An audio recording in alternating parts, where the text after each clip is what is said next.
बड़ी जानकारी जो है वो सामने आ रही है। देहरादून से बारिश ना होने से नदियों में पानी घट गया है।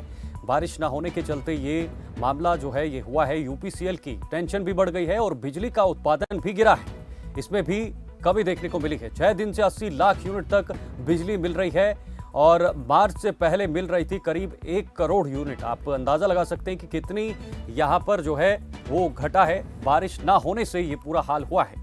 ये देहरादून की बड़ी खबर है। कैलाश जोशी हमारे साथ इस वक्त ब्यूरो चीफ जुड़ गए हैं उत्तराखंड से। सीधे कैलाश जोशी के पास चलते हैं। कैलाश जी, कहीं ना कहीं बारिश ना होने के चलते अब कमियां जो है वो आम लोगों को इन समस्याओं से जूझना पड़ रहा है। जरा पूरा बताइए कि आखिर क्या क्या वहां पर किन किन चीजों में कमियां हुई है। बिल्कुल शीतल, देखिए जिस प्रकार से उत्तराखंड में बारिश इस बार जो कम हुई है, बारिश और बर्फबारी कम हुई है, उसके चलते जो है नदियों का जल स्तर जो है कम हुआ है।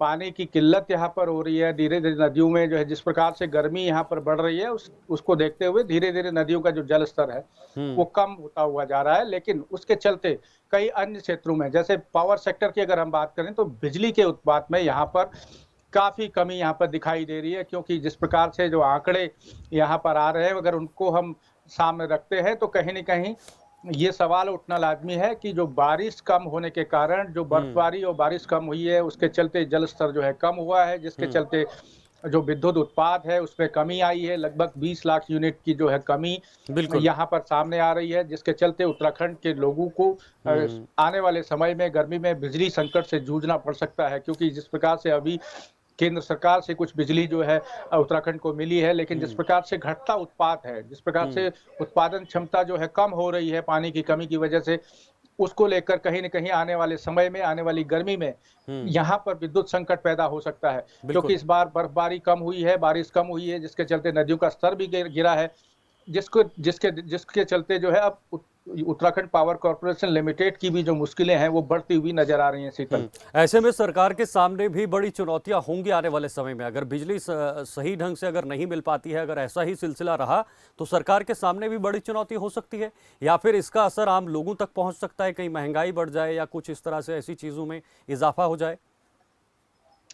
बिल्कुल, देखिए शीतल, जिस प्रकार से अगर हम बात करें तो उत्तराखंड में जो रोजाना जो खपत है वो 3 करोड़ 90 लाख यूनिट की जो खपत है बिजली की, वो खपत यहाँ पर प्रतिदिन की है। लेकिन जिस प्रकार से घटता उत्पादन बिजली का यहाँ पर दिख रहा है पानी की वजह से, क्योंकि पानी का जो रेशियो है वो नदियों में कम होता जा रहा है, पानी डैमों तक कम पहुंच रहा है, जिसके चलते प्रोडक्शन कम हो पा रहा है। तो कहीं न कहीं ये संकेत सामने आ रहे हैं कि अगर गर्मी तीव्रता के रूप में यहाँ पर अगर पड़ती है, गर्मी तेज पड़ती है और तेज गर्मी पड़ने की वजह से जब नदियों का जल स्तर और कम होगा तो कहीं न कहीं बिजली संकट से यहाँ पर जूझते हुए लोग दिखाई देंगे। सरकार की मुश्किलें भी बढ़ती हुई नजर आएंगी। हालांकि अभी फिलहाल जो घटता हुआ जो विद्युत उत्पादन है उसने जो है यूपीसीएल की टेंशनें अभी बढ़ा दी हैं शीतल। तो क्या सरकार ने अभी से कोई कदम उठाना शुरू किया है ऐसी चीजों को देखकर?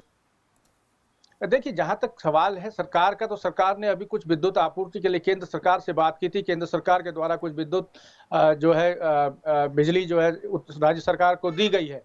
लेकिन समस्या ये है कि जब विद्युत प्रदेश के रूप में उत्तराखंड जाना जाता है, उसी प्रदेश में अगर ये आलम है, लेकिन हालांकि इसमें प्रदेश भी क्या कर सकता है, क्योंकि मौसम की बेरुखी है। मौसम की में जो है ग्लोबल वार्मिंग के चलते जो है बारिश भी कम हुई है और बर्फबारी भी कम हुई है। लेकिन जिस प्रकार से बर्फबारी और बारिश कम होने के कारण नदियों का जलस्तर घटा है, तो लाजमी है कि जो विद्युत उत्पादन के क्षेत्र में जो कंपनियां काम कर रही हैं, जो विद्युत उत्पादन का काम कर रही है, उनका प्रोडक्शन में भी कमी आनी लाजमी है, जिसके चलते कहीं न कहीं सरकार और लोगों की जो मुसीबतें हैं वो बढ़ती हुई नजर आएंगी आने वाले समय में। बिल्कुल कैलाश जी, बिजली के साथ साथ जो खेती बाड़ी करने वाले लोग हैं, खेती करने वाले लोग हैं, वो उन पर भी असर पड़ सकता है, फसलों पर भी असर पड़ सकता है।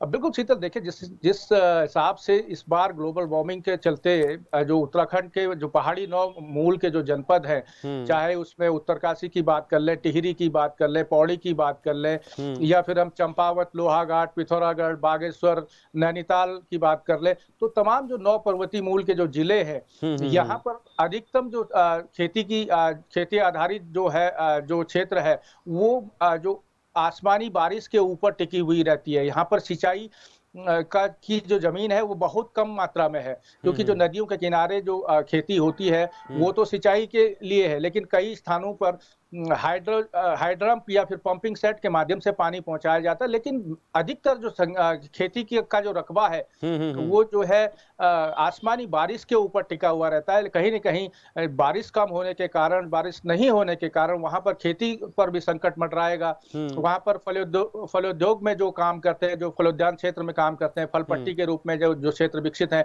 वहाँ पर जो फ्रूट उत्पादन होता है, उसमें भी कमी यहाँ पर नज़र आएगी। बिल्कुल। कहीं न कहीं आने वाले समय में अगर तीव्रता के आधार पर यहाँ पर गर्मी अगर पड़ती हुई नज़र आती है, तो कहीं हुँ। न कहीं आने वाला जो संकट है, वो सभी के लिए होगा, चाहे वो किसान हों, चाहे पशुपालक हों, हुँ, हुँ, हुँ। या फिर विद्युत उत्पादन के क्षेत्र में हों। तमाम जो सेक्टर्स में, जो पर्वतीय क्षेत्र में जो लोग काम कर रहे हैं, उनके लिए हुँ। पीने के पानी तक की कमी यहाँ पर बिल्कुल, होती हुई बिल्कुल। नज़र आएगी। बिल्कुल, कुल मिलाकर जो हमारी बुनियादी ज़रूरत है पानी, उसमें कमी आ सकती है। कैलाश जी, आप हमारे साथ बने रहिए। उससे पहले आपको बता दें कि जो उत्तराखंड में समस्या है, वो लगातार बढ़ रही है। आगे बढ़